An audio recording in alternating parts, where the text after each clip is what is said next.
The kids' network, Nickelodeon, helped shape pop culture for decades. But a new docuseries, Quiet on Set, the dark side of kids' TV, is exposing the toxic culture behind some of the most iconic children's shows of the 90s and 2000s.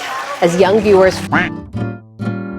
So if you haven't been living under a rock, you probably heard about the new Nickelodeon scandal. Let me explain what's going on with Nickelodeon right now. And it's pretty serious, so I'm obviously not gonna get into everything that happened with Nickelodeon because there's a lot to unpack. Let's start off with Dan Schneider. He was a television producer and screenwriter for Nickelodeon. The first thing I heard about Dan Schneider is his obsession with feet. And there's lots of video going around on the internet, like Cat Valentine putting ketchup on her toes or just weird stuff like that. But I never really looked into it like that until like recently. I've seen multiple videos of him referencing porn and other inappropriate activities. If you search up other things he has done, it will bring up his relationship with minors and the abuse, forcing minors and the female writers on set to do things they didn't want to do. There's a whole documentary called Quiet on Set explaining everything that Dan and the workers have done to them, kids at the time. Like, how sick do you have to be to touch on little girls' prey on children?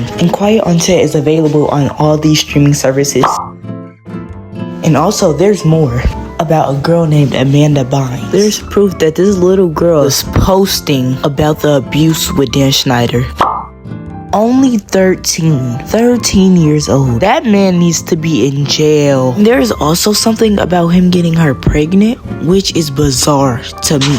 But Dan Schneider does appear very touchy in pictures with the female cast members. Like, he would be very close. And there's this video I seen, and he were talking to all of the icarly members very weirdly. He walked up to all of them and said, "Hi, cuteness." Thinking on all the things he did, that is very weird coming from him, especially with the pregnancy allegations. But Jerry Trainer, or Spencer on iCarly, was very protective of them when it came to Dan. He was always standing near them when they're taking videos, stuff like that. But let me know what y'all think. Anyways,